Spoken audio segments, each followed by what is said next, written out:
There's been a lot of talk that Apple was investing heavily into AR.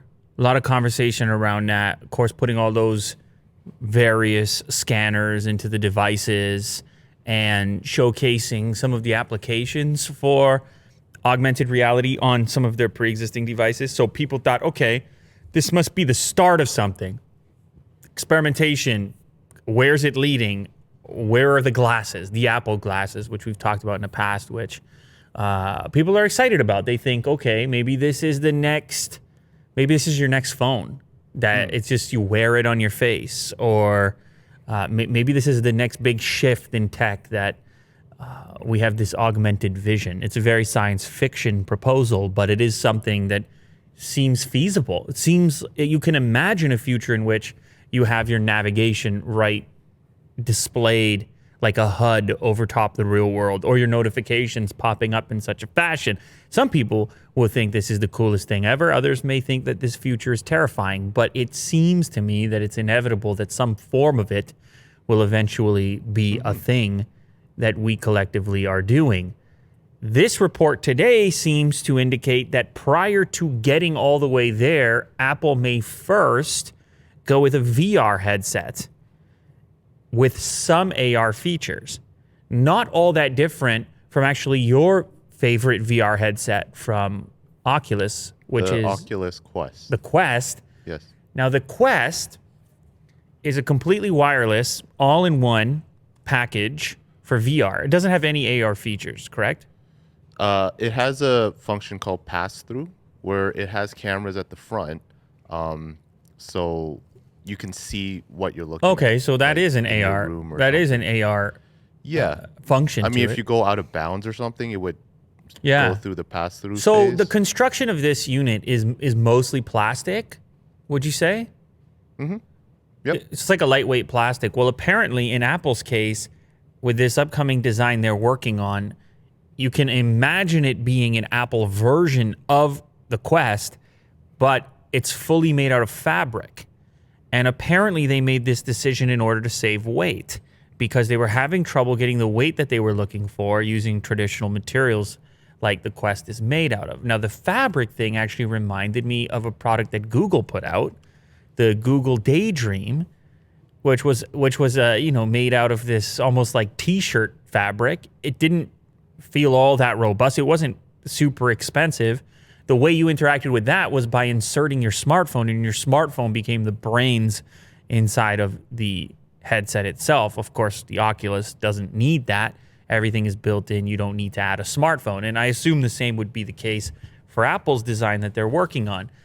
Now, one of the other weird things that shows up in this report is that alongside a fabric design, supposedly this unit is going to have a fan in it. Apple's first VR headset with a fan in it. Why would there be a fan in it? Do you need it for cooling? Is it for comfort? Is it silent? That just feels very un-Apple-like, as they're attempting to eliminate fans and sound wherever possible. That seems a little bit less futuristic, but that's the report as it sits here, originally reported by Bloomberg. They usually know what is up and what's going on. The size of Apple's VR headset, which is codenamed N301, is similar to Oculus Quest, and some prototypes being tested include external cameras that enable some AR features, reportedly testing the ability to use these cameras to track hand movements and software like a virtual keyboard, which we've seen the Oculus demonstration of something like that, have we not? Or was that just a concept? Let's find out. Somebody showed it off. I saw a video showcasing, the VR keyboard. So it is a thing that has been experimented with. I have not personally used it, so I can't comment, but this is the idea of a projection of a keyboard in your physical space that would be able to track your hands as the inputs without physically clicking a tactile button. And that somehow... Now, there's also the product from Logitech, which the mapping would match up through AR, and you would still click the physical keys. And we report on this. We talked about this on this show a little while back, how Oculus was starting to work with more peripheral companies to create a more sophisticated AR work environment with windows and keyboards and the variety of it. So it's an interesting thing to think about. Now, as far as the launch date for the VR headset, this report is suggesting 2022, which now doesn't even sound far away. You know why, Will? Because we're in 2021. Oh, is that? That's right. Yeah. We're in 2021. So 2022, and apparently they do not expect it to be a big seller. Actually, they're only projecting that they would sell 200,000 units per year, which would equate to one headset per day at each of its retail stores or less. So getting in early, not expecting a huge commercial success, wanting to get it in the hands of developers, seeing what people are going to do with it. I don't know. But that's the report at the moment. They're at least experimenting and planning. Today's sponsor, Manscaped. And actually, today we're going to talk about their new big news. They just released a new cologne scent to help you feel good and smell good all over and at all times. It's called Refined Cologne. Check out the reviews on the website. 30-day money-back guarantee. Revel in the sense of refinement and masculinity with this one-of-a-kind, alluring fragrance. A clean and fresh scent. I like that. I like a clean and fresh scent. Do ya? Yeah, that's right. Okay. It is light, yet masculine. Very cool. Now, of course, Manscaped is known for more than their cologne. They are known mostly, in fact, for their grooming tools, of which I use on a regular basis, including the lawnmower. What is it, 3.0, the current version? Yes. Maximum skin-safe performance with the ceramic blade, the charge dock. You can use it even if it's a little bit wet. It has the flashlight on it. I mean, I've told you before. But they're branching out into so many other products, including the hygiene products, including the lotions and all the rest of it. So they're going to keep you. They're going to keep you in good shape all over.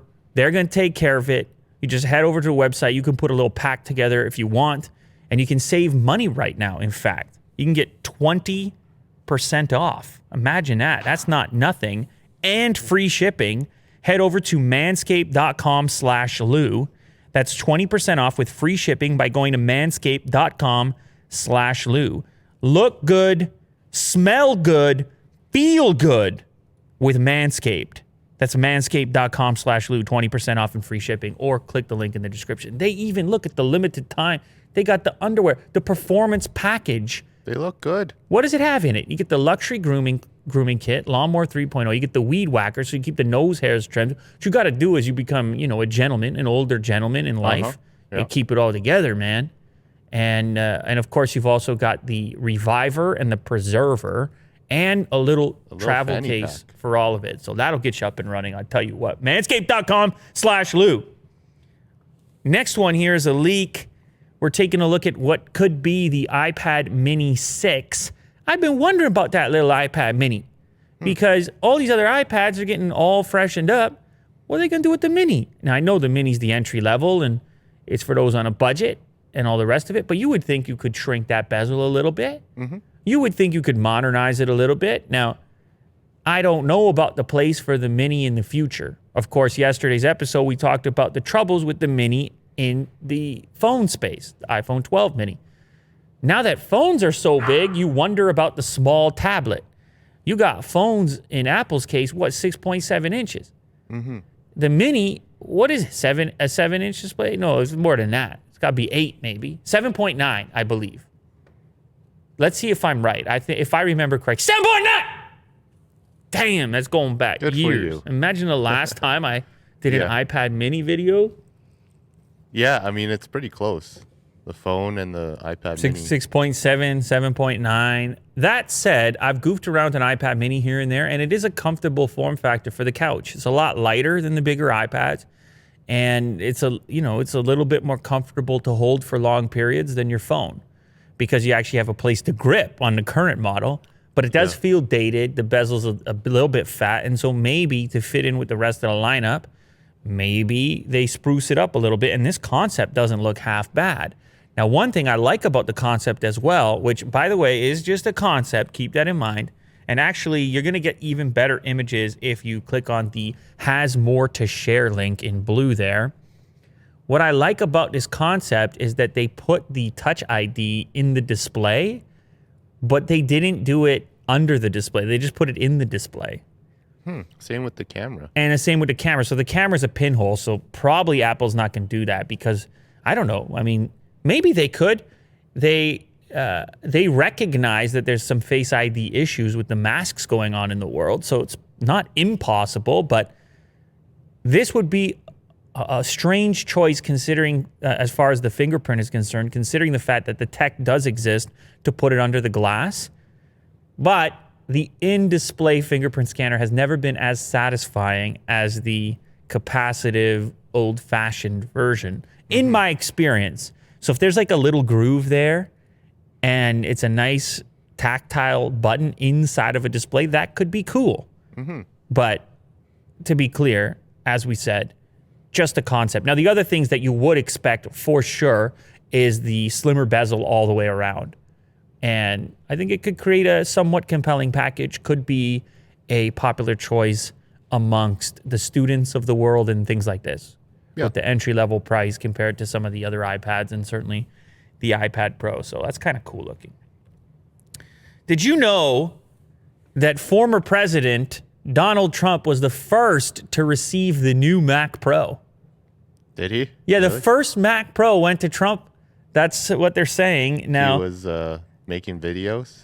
You know what? This Final goes to Cut. show you, we've been doing Lou later for a little bit because I remember talking about that plant, that assembly facility, getting up and running in Texas for the Mac Pro, however long ago that was. And I remember Trump visiting and Tim Cook explaining what's going on there, showing him a Mac Pro. But of course, we didn't know at the time that Donald himself would be leaving that day, or it probably got shipped to him. Those are kind of heavy, those Mac Pros. But little did we know he was going to have the first one off of that assembly line, out of that facility. And he did. And the reason we know this now is because on his way out of office, he has to have a final financial disclosure report, which details any gifts that he received. And when you look at the report, you see from Tim Cook, CEO of Apple, a Mac Pro computer, the first created at the Flex factory in Austin, Texas. Now, I don't know, there may have been some made in China that shipped prior to that, but he got the first one out of the Flex factory in Austin, Texas. And you know he would have loved the bragging rights. He probably told everyone, came through the office. That's the first one right there. Yeah. Straight out of Texas, American made. He probably loved that. Isn't it the low spec one? It is. It's the entry level. Ooh. But to be fair, does he really need anything beyond that?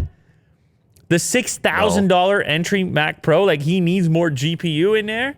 I doubt it. Some other interesting things on the first is on the list. He Colby Covington gifted him the Ultimate Fighting Championship belt. the belt. What? The championship belt, he gifted it to him, $650 value. Oh, I'm guessing he got an extra one. right. He has an extra one to give. Wait, why are you saying the belt? Because he was never the champ? No, He what it's belt? just weird that He had the would belt. give the belt. He had the belt, didn't he? Yeah. He had a belt. Or was it one of those... It's one of those fake belts. I'm pretty sure it was. You think it was a fake belt? Anyway, whatever. He gave him. Listen, neither of us want to be telling Colby Covington that he has a fake belt. All right. Yeah. Neither of he's us are gonna in come. any kind of position to say such a thing. So if somebody is fighting MMA and they are granted a belt because of it, I'm not gonna call any of them fake because this is a tough sport, Willie D. This is no joke over here. Mixed martial arts, interim UFC. You got the interim belt. Welterweight championship. Yeah. Yeah. That's not fake. I hate it when they call that fake. He probably fought whoever he had to fight at the time. And anyway, I'm getting carried away here. What else? There's a couple of other interesting things on there. Bill Ford, executive chairman of Ford Motor Company, gifted a leather bomber jacket to the president as well. So there's some golf clubs and stuff in there. But yeah, how about that for bragging rights? The first Mac Pro is in the possession of Mr. Donald Trump, courtesy of Mr. Tim Cook. Apple is bringing back the MagSafe, or maybe bringing back the MagSafe, as we talked about on a previous episode. This particular writer, Dan Ackerman on CNET, actually thinks it's a terrible idea. And I know you find that to be very upsetting, his position on this, because I assume you disagree. I disagree. But he makes some good points, which actually I think those points can be addressed and you can still have MagSafe. So essentially the point that he makes, now let me just give you a quick refresh. MagSafe lets you connect your power adapter in a very safe fashion, because if the cord gets kicked, the laptop never goes flying if it gets tripped over the cord. And I've had many MagSafe devices in the past, and I've had all the new Apple laptops that charge over USB Type-C. And I can't say that I've ever completely destroyed a laptop, but it's come close. It's come kind of like halfway off the table close when the dogs are running around and stuff like that. Yeah. And the MagSafe, it would just pop off no problemo. So I do kind of miss it. But the point made in this particular article, the potential problem here is the fact that it's proprietary. And it's a good point to be made. The MagSafe adapter will be exclusive whatever way Apple chooses to do it. And that means that the variety of Type-C chargers that you have lying around already, you can't use them. And when you're talking about the lower power consumption MacBooks, for example, like the new Air, let's say, you don't need a huge power brick to charge it. And people inside of the house can all share a Type-C power adapter. So it is a good argument that convenience outweighs whatever benefits you may get from having the magnetic attachment point.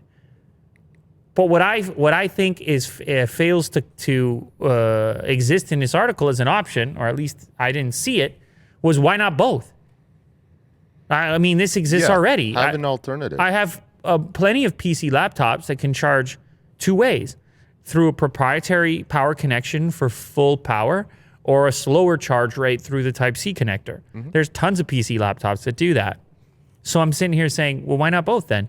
If we get the new MacBook Pro, which supports MagSafe and includes a MagSafe charge brick in the box, but then at least one of the variety of Thunderbolt ports that are on there is also capable of being utilized for charging.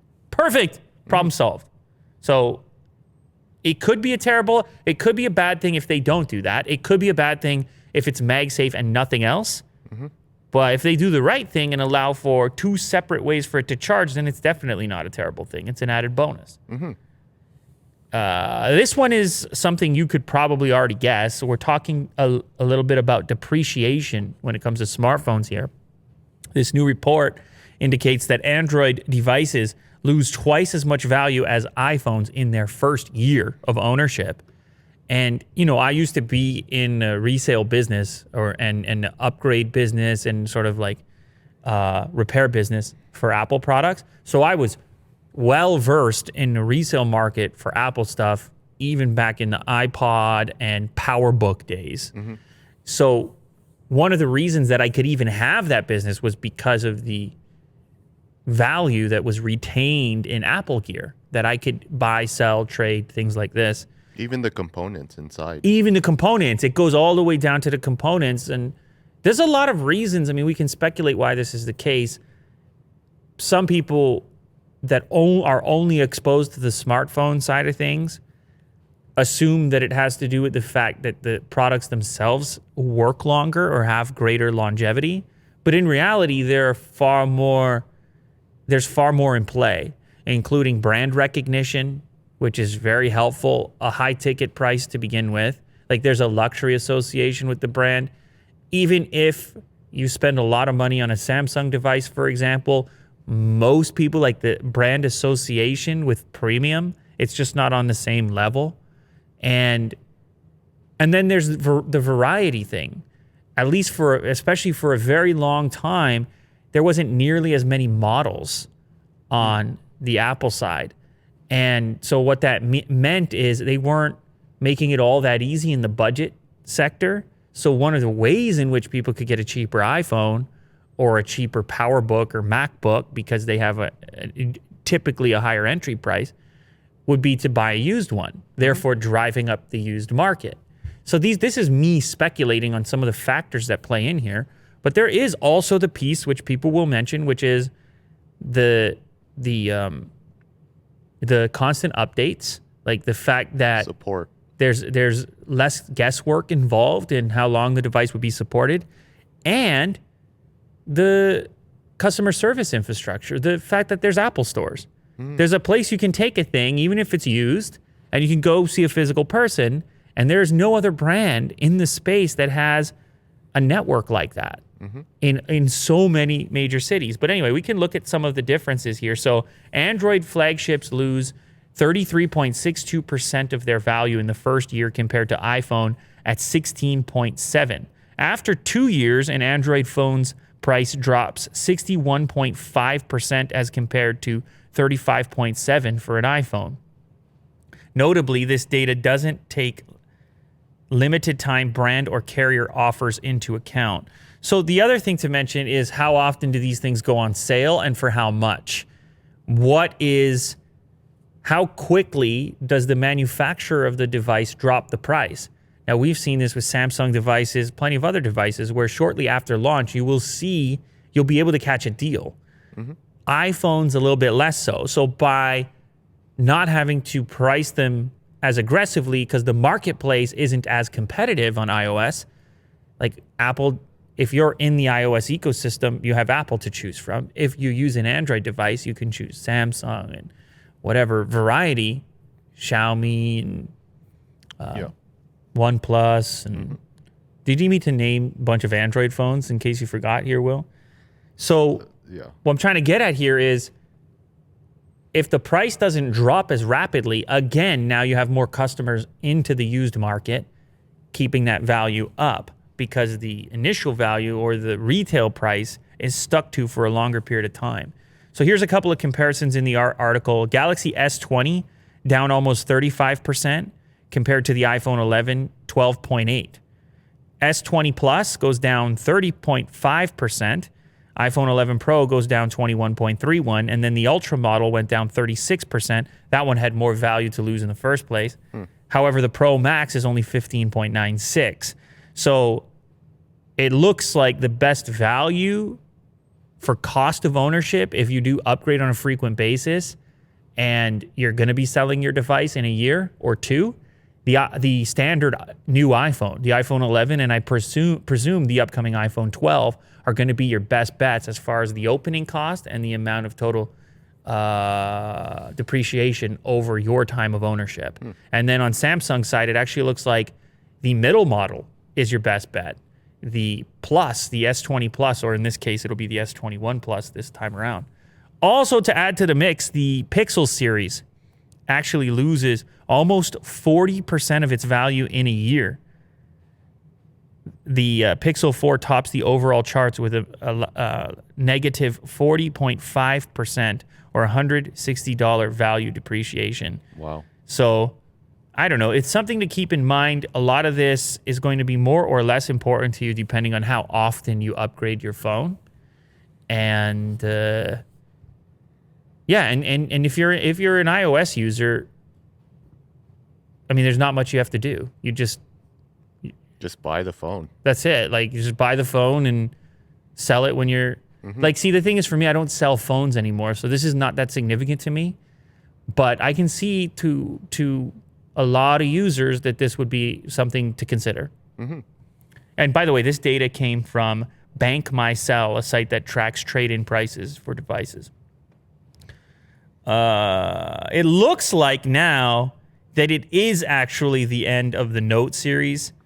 It's so weird because people were talking about this, and then Samsung seemingly put out a statement in the press in South Korea, which was like, no. Note is fine.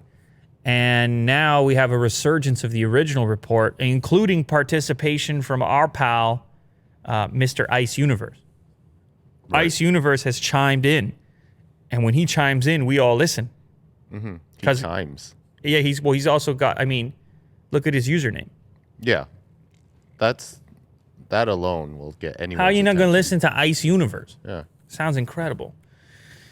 Well done on the username. Anyway, so here we have his tweet, which said, did it say RIP? Let me open a tweet. It said the end. This is the entire tweet. Galaxy Note, the end. Now, the reason everybody thought the writing was on the wall in the first place was because all of a sudden we're seeing the S Pen come to this variety of devices that it wouldn't have in the past, trying to protect the Note sales.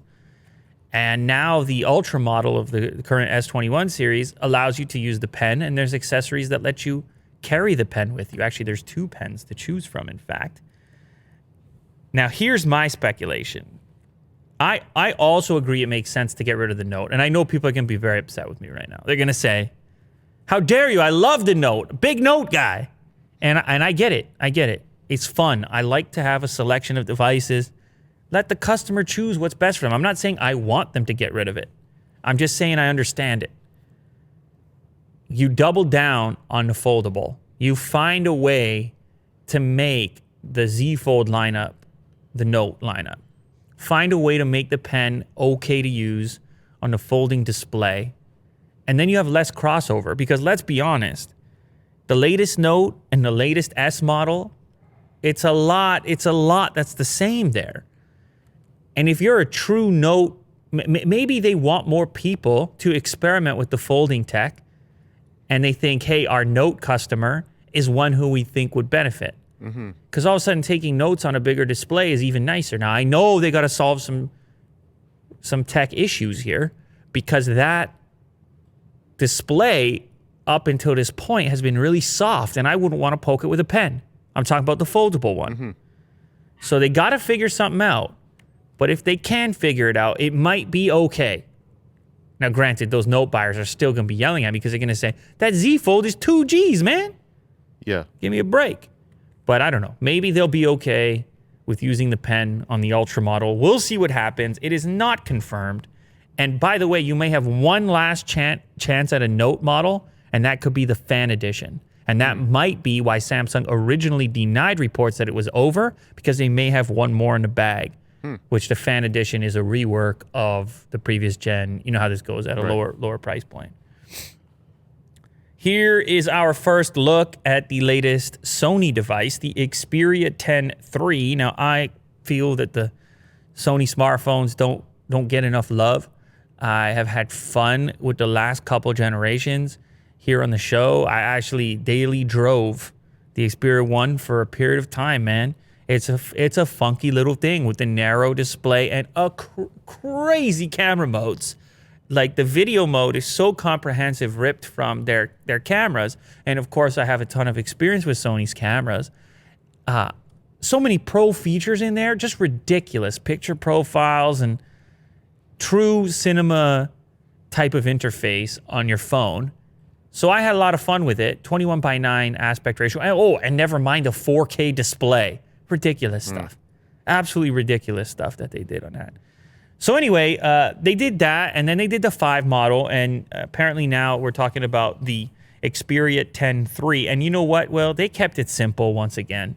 It is just a slick and clean design. They're not trying to do too much. You can see it's black. These are renders, by the way, but it's coming from a pretty established source. These are coming from OnLeaks. And so the camera cutout is pretty much the same, glass back, not overly flashy in any way. And the difference here is this is going to be a mid-range device. The Xperia X3 is said to measure in at 154 by 68 by 8.3. So it's going to have this slender design like the past models. The display is going to be 6 inches, 12 megapixel main lens, that's the same, 8 megapixel telephoto, 8 megapixel ultra wide. And there's going to be a 3.5 mil headphone jack up top. As far as the other specs, I mean, you can kind of fill them in as far as imagining a mid-range device, but they're still doing it. I think it's good. Speaking of doing it, OnePlus and Oppo they've revealed their secret partnership. Shocker. Yeah, which is like, everybody knew this already, but now they're ready to take it official. What is that? They used to do it on Facebook, like in a relationship, where you make it official. You would if you were dating somebody, you would change this it's Yeah, not a status. I thought it was status. Is it a status? I don't remember. Yeah. Anyway, yeah, so they are officially a team at this point, and there were some signs that it was becoming more like this with the way that the president, CEO, Pete Lau, he had been kind of doing work in both places, and we had increasingly seen similarities between Oppo devices and OnePlus devices, and it was like, hey, wait a minute, what's what, who's what's the plan? And then OnePlus branching like crazy with all the Nord products, and you were like, where is this all going? Anyway, here's the quote. To better maximize resources and further position OnePlus for growth, we are in the process of further integrating some R&D capabilities with O+. O+ is supposedly the company that's housing both Oppo and OnePlus and Realme. But they call O+ a long-term investor, however you want to perceive that. OnePlus will continue operating independently and working to deliver the best possible user experience for existing and future OnePlus users. So OnePlus CEO Pete Lau happens to also be the SVP at O+, which is the bigger company, the investor in this variety of brands, and he oversees synergy and product planning at Oppo and OnePlus. So that's a lot of crossover. I mean, if your top executive is working on both brands, maybe it is better. I don't know, because now you could well, it could go one of two ways. Either you have even more crossover and these devices increasingly become similar, or having these prominent positions at both places, you ensure that there's a unique identity to each brand because you're involved in both and not necessarily having them compete against each other. Right. It's just a thought. But anyway, they've gone ahead and made that relationship official.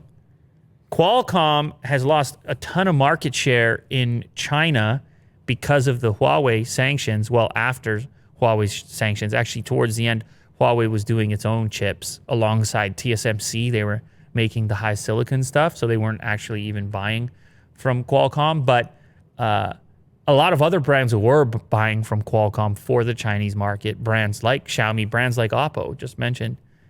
A lot of them have now moved to MediaTek, the Taiwanese-based brand of processors, because of the sanctions making it difficult to get their hands on Qualcomm hardware, and because the MediaTek stuff has gotten better from a price-to-performance ratio. Qualcomm's shipments in China shrank 48.1% year on year. And you got to believe that Qualcomm's not super happy about that. You got to believe they're probably going to pick up the phone and call Mr. Joe Biden and say, you remember the guy with the Mac Pro that was in that office before? Yeah, he had a few sanction things going. Don't worry about it. Don't ask too many questions. We got a way better plan. Hear us out. And all of a sudden, stroke of the pen, and they're back in the market. I don't know. But there are other factors at play. The landscape has changed. Competition has changed. And Qualcomm's got a lot. They're going up against a lot of heat right now, coming from all angles. And whether that's the Chinese market or everywhere else, I mean, they make good stuff, but it's just a lot of heat going on right now. And MediaTek is one of those companies who gobbled up a lot of that business inside of China, at least. They took #1 spot. Taiwan's MediaTek benefited from all that pent-up demand. The chip designer took advantage of both Huawei and Qualcomm's woes, and also got major Chinese smartphone makers to use its chips. Oppo, Vivo, Xiaomi, and Huawei. The MediaTek share has increased a lot. So there's always some next company standing by waiting, waiting for their big opportunity. Ready to snatch that business. That's right. There you go. You got it. How about this? You're a web designer, right, Will? I used to be. You're a developer. Yeah. You're in there. Yeah. The new White House website, some people noticed it was redone to deal with the new president, and there was a nice little hidden message in there for coders, and it was hidden inside of Spectre. Yeah, if you inspect Element or whatever, and people were glancing through it because they noticed that things had changed a little bit. And inside of the code was this one line which said, if you're reading this, we need your help building back better. And then a link to usds.gov/apply. And so apparently they wanted designers, engineers, product managers to notice this, actually, so they could recruit for the U.S. federal government to improve services. And this was for the United States Digital Service. I don't know exactly what you do inside of the digital service. I presume... Make websites? I presume you're doing what Willie Doo does. The USDS is a technology unit that works across the U.S. federal government to improve services. All right, cool. So anyway, they gave a shout out to the devs. And you know what the devs love, Will? They love a shout out. Oh, you're going to say something obvious. Like, oh, they like coding. Good one. Here we have, you remember this guy, Ajit Pai? Yeah. You remember him? What was it? He was a huge meme for like a year, maybe 6 months. I don't remember why. It was over net neutrality, I think. But about net neutrality. He was all over YouTube being memed up. People hated him. Yeah, and then he kind of cooled off. He made some weird YouTube video. Did he embrace the meme? He did, yeah. Oh, he embraced the meme. Yeah. Okay. It was really funky. Anyway, so he has done his final report. I guess he's moving on. And he's done his final report. It's where you come in and you kind of look at the state of things and you make suggestions, or you say, hey, everything's fine based on where you're at and what you've achieved. And he's kind of, I guess he's aggravated a few people because he came along and said that the current speed benchmark, target internet speed for accessibility for Americans, he said that 25 down and 3 megabit up is acceptable. Eesh. So here's a quote. We find that the current speed benchmark of 25 by 3 remains an appropriate measure by which to assess whether a fixed service is providing advanced telecommunications capability. We conclude that fixed services with speeds of 25 by 3 continue to meet the statutory definition of advanced telecommunications capability. And so the reason this is important is because under U.S. law, the FCC is required to determine if the connectivity offered to its citizens is considered to be advanced enough. This is a thing that obviously there's no... Well, it's up to guys like him to figure out what the guideline is based on the landscape. And the reason for this is so that all Americans have some sort of playing field, some sort of access. And then if that's not being met, then there are levers that can be pulled by the FCC in order to increase competition or in order to ensure that there's at least work being done to improve accessibility at this higher rate. And so he would have to, or whoever takes his position, would have to say, no, here's our target, and then work towards it. But if he's sitting there saying 25 by 3 is fine, well, then there's not much to be done about it.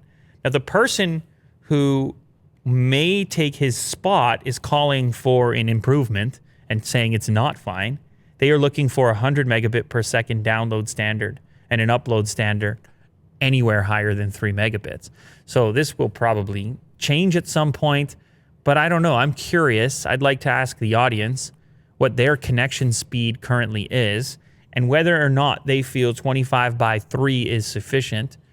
I know myself, I might very well... Well, I would have some serious problems if the only access I had, I would just move somewhere else if I could only get 25 by 3. No, I couldn't do. And that's kind of weird. Like, not everybody can move, so we'll see what happens. You also got Elon Musk working on it, right? Yeah, Starlink. Starlink stuff, but that's going to cost you as well. So, TikTok added a new feature letting creators have Q&A sessions, or it's a Q&A feature so that an individual can signal that their comment is actually a question. And then if they do so with a particular button, then the content creator can better organize the actual questions from just the chatter inside of the stream. Like, it's kind of like on YouTube if you have a super chat, and then those are typically questions. But of course, that's different because the person has to make a donation to do that. Here on TikTok, I guess it's just a way of indicating that you would like to have your question answered. Apparently, the motivation, the inspiration for this feature was how TikTok creators were using the platform anyways. They would go post a reply video to some of their commonly asked questions. This is a more formal approach to dealing with the way in which the platform is being used. It's not available to all creators at the moment. It's only creators with more than 10,000 followers who have opted into the feature within their settings. Participants in today's test include safe listed creators from TikTok's Creative Learning Fund program. So they're letting the responsible types have it first. Oh, okay. Not like me. No, you're not. No. You're gonna have to do a lot of work to get your hands on the Q&A. Yeah. Imagine what you might be doing over there.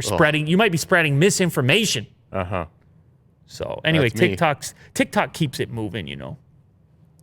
Here we have a famous engineer. I don't know if you've ever heard of him, but he posts on YouTube. He's an old school type of guy, and he's been examining Teslas for a bit, and he hasn't been all that impressed. I believe he has a history in the auto industry, and essentially he looks at the car not the way that you look at the car, Will. You go look at the car and you're like, it's electric, it has a battery, it's fast, I love it. This guy looks at the car in the way where he's going and looking at the gaps in every seam, and he's measuring, and he's going from a quality perspective up on the hoist, and he's saying, okay, how many fasteners are there?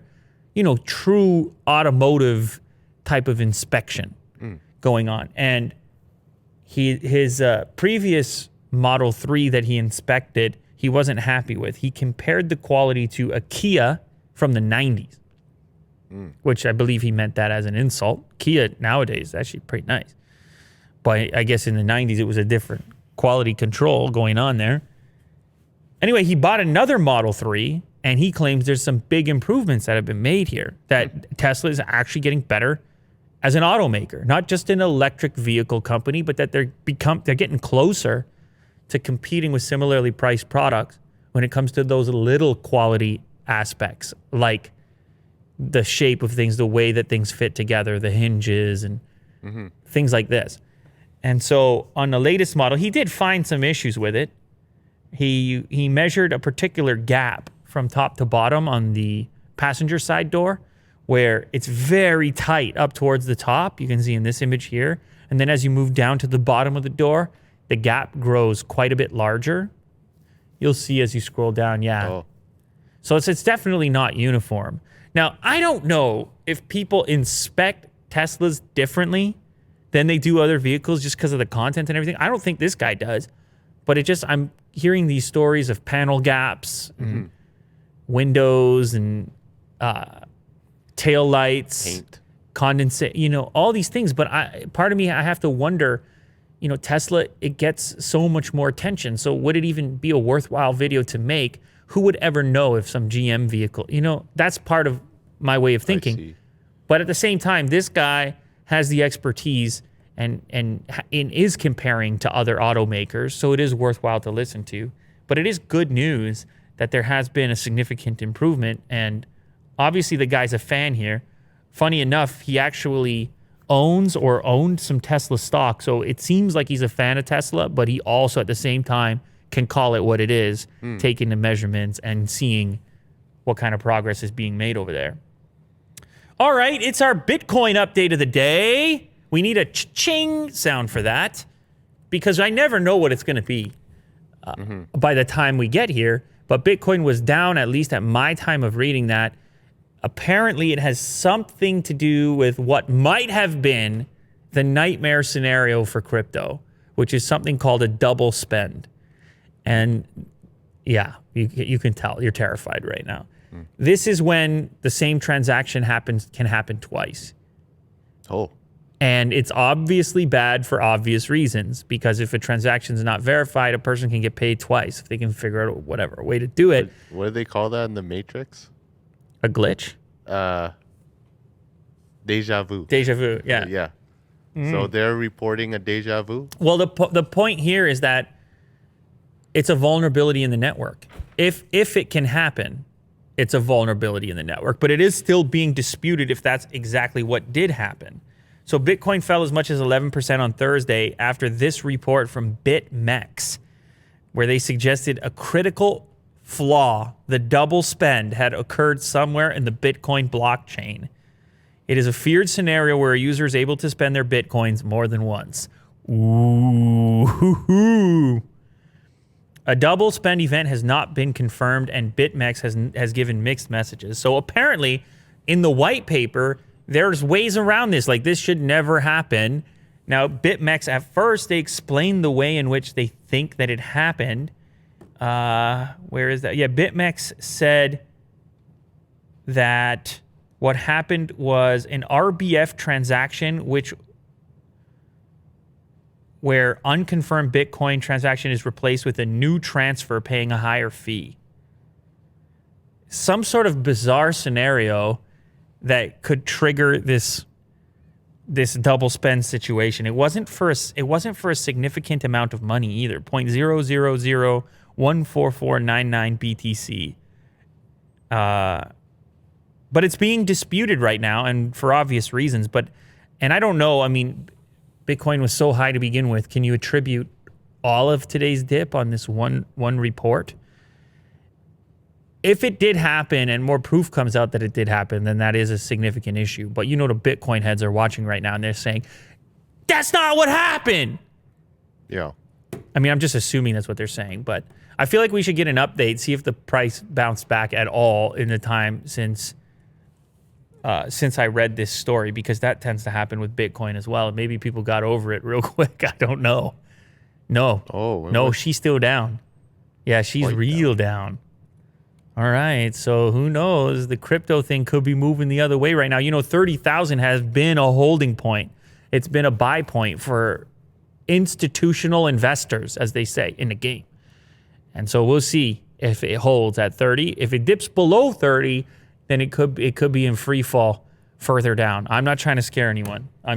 These are the things I'm seeing. We're on the internet. Yeah. Things can be seen on the internet. Yeah. How about these? Vertical farms to grow your veggies on site at restaurants and grocery stores. How about that for freshness, Will? It's kind of like a shipping container, which is, could be right out in front of the supermarket. And the veggies are grown right inside of it in real soil. Of course, it's a hydroponic operation. So you got your hydroponic lights, and nutrients are inserted into the mix, and everything grows up the sidewall. But I don't know if you've ever had any fresh vegetation before. Anything? Yeah, have you ever had fresh vegetation in your life? Maybe. I don't know where they come from. Yeah, so if maybe I go to Whole Foods. No, but did you ever grow something in your garden, for example? Yeah. Oh, okay. So yeah, that's fresh, Will. Tomatoes. And you picked it out and you ate it. Yeah. Are you confused? Well, my mom grew it. And, Yeah, that's fine. when I was young. But you don't remember the difference, man? Man, when you have a fresh tomato?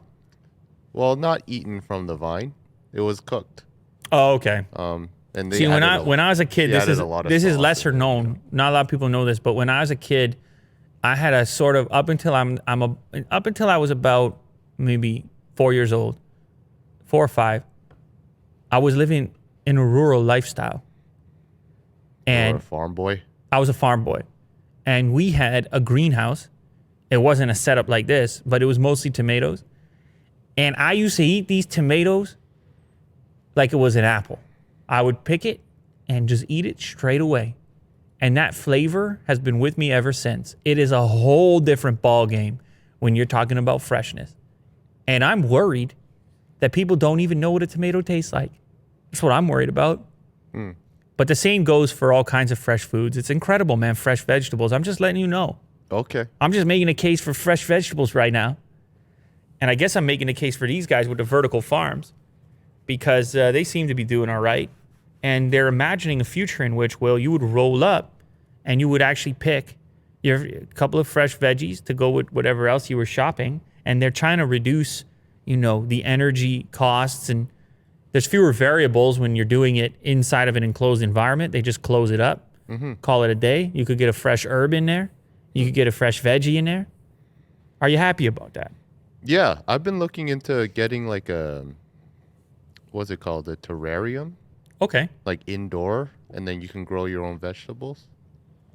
Is that a terrarium? I don't know. I think a terrarium, you might put like a lizard It's like in there. enclosed. Actually, that might not be the right I think you might put a lizard in a terrarium. I mean, you could get the definition. We got Google. Like an indoor garden, let's just We got say. Google, don't we? I mean, Here we go. Down the rabbit hole we go. Wait, you're supposed to tell us what terrarium means. yeah, I think it's wrong. I think terrarium is like an enclosed We still need to know. space. Okay. If I know how to spell it. No. There you go. It's a game as well. Oh, here we go. Sealable glass container. Yeah. Yeah, there's a reptile in that one. I don't know if you can actually grow vegetables in there. It's like its own ecosystem. Oh, this is just for looks and stuff. Yeah. Those are cool, though. Terrariums are cool. Yeah, it's a living. But I could put a thing. reptile in there, couldn't I? I think it's enclosed. But look, there, right there. It says Rep de Zoo 40-gallon terrarium. Oh, okay. Wayfair.com. I mean, I could buy that, Will. Sure. That's $269. All right. Maybe we should get a pet lizard right over here. Yeah. I don't know what Otis See it would think grow. about. I don't know what Otis would think about that, though. I don't know if he'd go for it. Anyway, yes, Will. I think you should do it, Sure. and then we'll do a live taste test. You can bring One us of these things. some of your herbs, Okay. and we'll do a live taste test and see if you're the real deal or not. McDonald's is bringing some throwback Thursday deals. How about offering cheeseburgers and shakes for 25 cents? Ooh, I'm sold. Holy moly, Sounds great. 25 cents. How do they do it? It's incredible. Obviously, they do it because it's a promo, Will, and they want to get you hooked. That's how they do it. The reason for the throwback and the price point is, they want to go back to like the original prices, I guess.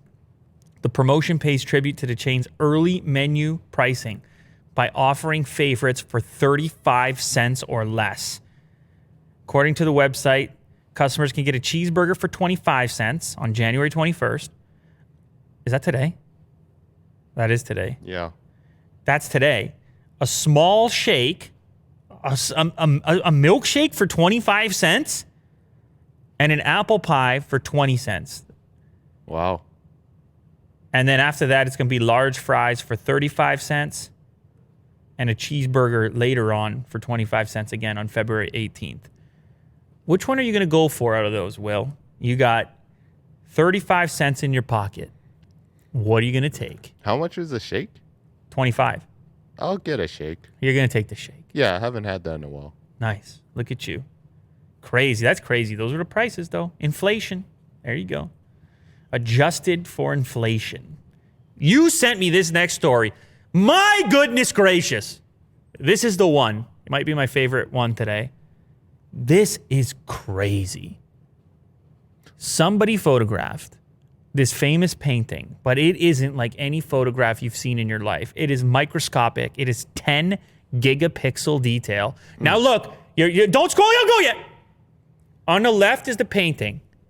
Top right, okay, cool. I see the cracking. I know it's paint. Below that, I'm like, wow, I'm tight right now. I'm seeing texture. The next one, I'm on the reflective part of the eye, and I'm seeing the shape of the paint that has dried as if it were a mountain glob. Mm-hmm. It is tremendous. They are using this really crazy 3D microscope, the Hyrox 3D microscope, and stitching together 9,100 photos, creating a mind-boggling 10 gigapixel resolution. Like, that looks cool on its own. I want to frame that. It almost seems like a landscape, like you can go through. It looks the like Mars. painting. It looks like a planet. Yeah.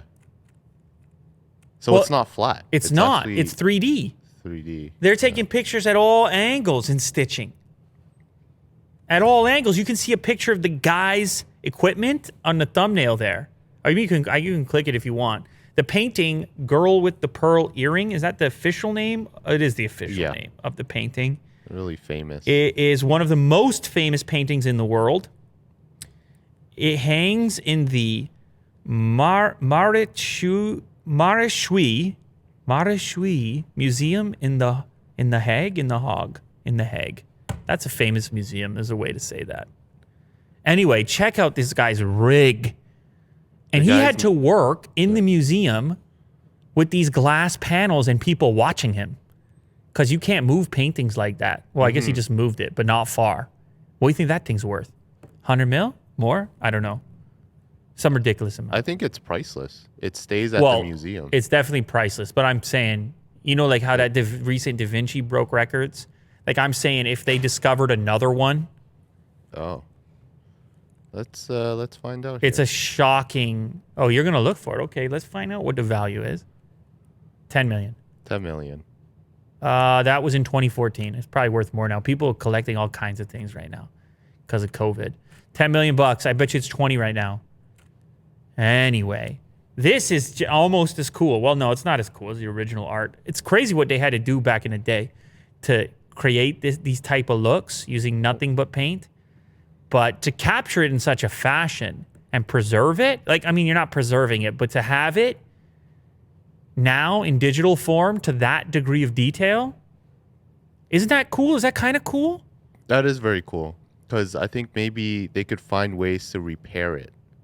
You know, they can find like big cracks, small cracks, and maybe find like a material. Look at. He has to move. He moves not even a centimeter. He moves like a millimeter to take the next photo, pre-stitch. It looks like an eggshell. Look at it go. Look at it go. Incredible. Does this only have 12,000 views? How many views does this have? Yes. Somebody go watch this. Girl with a pearl earring under the Hyrox 3D microscope. It is just... That's the channel name too. Hyrox. Oh, it is. It's the channel is for the actual microscope. I'm very happy about that story. Here we have a retirement of a professional gamer. Forced to retire due to a thumb injury. Oh. The dreaded thumb injury. Thomas Zuma Paparato announced that he's taking a step back from competitive Call of Duty. 25-year-old professional. He's made some money. Guy. He's made some money gaming. About $387,019 from 87 tournaments, according to esports earnings. His largest prize was from a single tournament. In 2018, he won $53,125 Call of Duty World War II competition.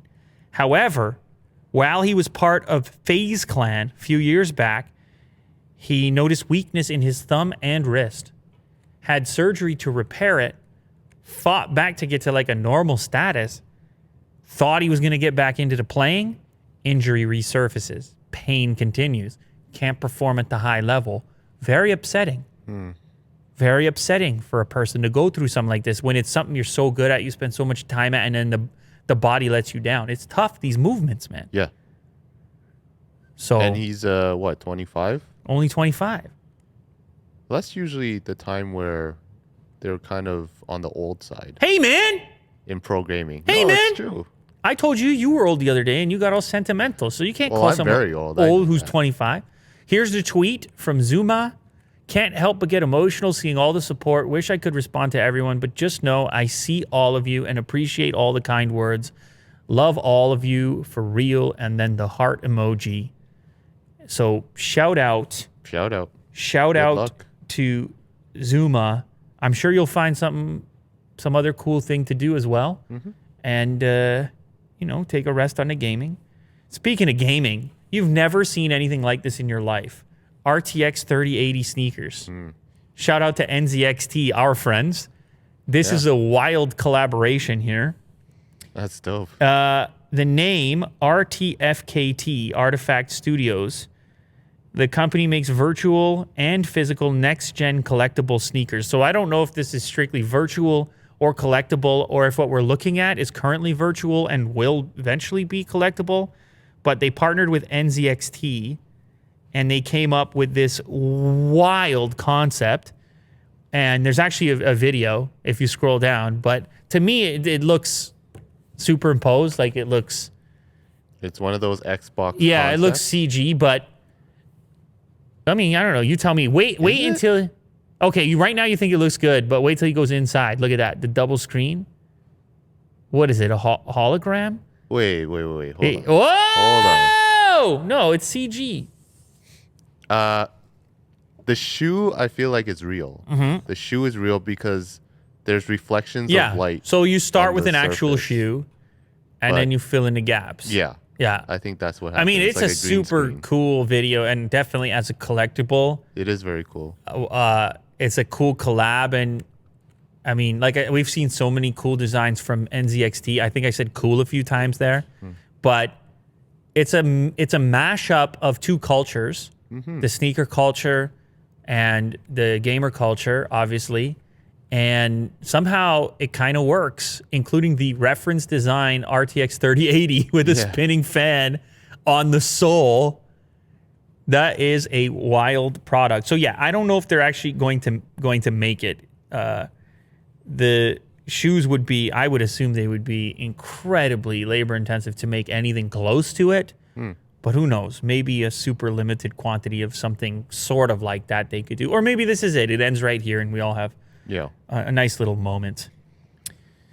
New dinosaur fossils could belong to the largest creature to ever walk the earth.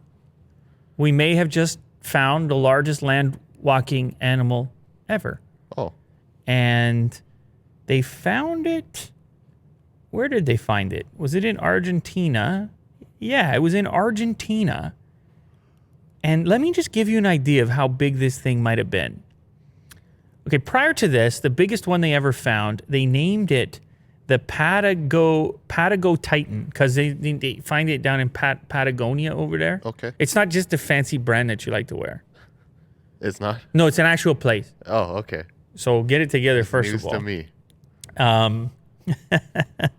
Anyway, so the previous largest one that they found, which lived 100 million years ago, was 122 feet long and weighed up to 77 tons. Now you're like, okay, that sounds big. That sounds like a lot. An African elephant weighs 9 tons. Whew. Man, that is some mass to it. I don't know if anyone wants to do some quick maths, but that's, I don't know. That's like, what, 6 of those? That's like 6 elephants? Something like that? 7 elephants? 7 elephants. Almost 8 elephants. Jeez. I'm just thinking, like, this dinosaur, they eat plants too, right? That's right. They're herbivores. Lot of plants. Wow. Damn, you're right, man. They must just walk up to a tree and just They just strip it. gulp it. Yeah. It must be so like, fast. hey. The number of calories that they're going to be burning. Sheesh. Anyway, the one that they just found, they claim is going to be bigger than that one that they found there, the Patago Titan. They have some cool names for these types of dinosaurs.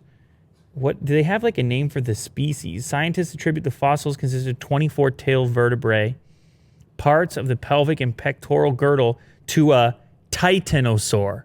A titan. Titanosaur. Titanosaur is what they think is the species, I suppose. Man, they're running out of ways to say something is huge. Just use the word titan. It's like NVIDIA does with the graphics cards. Once you get to Titan, it's like, holy moly. So anyway, just an absolute beast. And these new parts could be part of the... do you ever have dinosaur FOMO? Does that ever happen to you? Like Jurassic Park style, where you just feel it would be cool to... Like, when people say to you, if you had a time machine and you could choose a period of time to just go for, like, I don't know, a glimpse for 30 seconds... Would dinosaur time be anywhere in your top 10? Yeah. How close to the top? How close? I would like to really much see dinosaurs. Nice. Maybe number 1. Wow. It's something that we've never seen before in real life. Wow, this thing flipped around. It went from I can't tell if he's interested to Mr. Jurassic Park. Yeah, I flip-flop quite a lot. Wow. All right. Well, to see a T-Rex, wouldn't you want it? No, I do. But it's just, I'd be curious, the audience, if you could go back to any time period and just catch a glimpse of what was going on for like, I don't know, 5 minutes, but I could guarantee your safety, no matter what the situation was, what time period would you choose to go back to? Let's see what people say. Obviously, dinosaur time is on the list somewhere, but how does it map to, I mean, I'm sure there's a lot of cool events you might want to witness. Mm-hmm. Including, check this out, near collision with UFO captured on camera, Singapore Airlines. Someone sent this to me on Twitter. And this apparently just happened, January 17th, 2021, between 7:30 and 7:50 a.m. You have a Singapore Airlines plane headed to Zurich Airport. The pilot is about to land. You see him make a maneuver, and you see an unidentified object just kind of fly past. You can go to about the halfway point of the video. They don't need to watch the whole thing. This person was just filming the landing of the vehicle. That's the report. And what I'm going to need you to do is watch for the plane to start to turn. It's, you know, as you would do, I suppose. Look at this. Now watch by the wing. Look near the wing. Keep an eye. Keep an eye. It's coming. It's coming. Boom. Did you see it? Yes, I did. Okay, what did you see Willie do? It was like a white object. Was it traveling quickly? Yes. How quickly? Oh, there it is. There it is. You paused on it. It's so quick that it's a complete blur. It's a blur, isn't it? You can't even identify it. You can't identify it, can you? Now, this particular article suggests that it's not a drone or a bird because it didn't show up on radar. And they're also speculating that this is some kind of a maneuver the pilot was pulling to miss it. Oh. Because it wasn't on radar. And then it popped up and he had to make a manual move. It's not a Starlink satellite there. This article says that the video proves that the pilot is aware and prepared to dodge the UFO. It also says that the passengers were panicking as the pilot followed safety protocol. Now, I don't know. I'm on Yahoo News. Is this stuff? I don't know any. Like, where is this posted discrediting from? It? Hang on a second. No, I'm not discrediting Yahoo News. I don't know. Is it vetted? Like, it's just a video. It's not on YouTube. Like, I don't even know. What is the if source? It's not on YouTube. It's definitely but not for real, right? What is the source of this video? Is anyone else talking about this video? Maybe that's a better question. Near collision. I'm going to copy this headline. I mean, this is just, I just got to do a little bit of detective work here. Isn't that what anybody would do? Just a tiny bit. Let's see if it's posted anywhere else. Okay. IndiaTimes.com, Lad Bible, independent.co.uk. So, yeah, I guess it's been reported in a couple different places. It's unclear what the object was, a passenger on board. Yeah. It looks like a very similar article. It's impossible to say what the object was as it moved out of shot too quickly. It's the latest in a string of incidents involving near misses between aircraft and objects. So, but it's definitely moving. It's not a static object in the sky. Mm-hmm. It's definitely moving. And it seems big. At a rapid pace. What a way to go out. What a way to end the show. There's no better way than a UFO.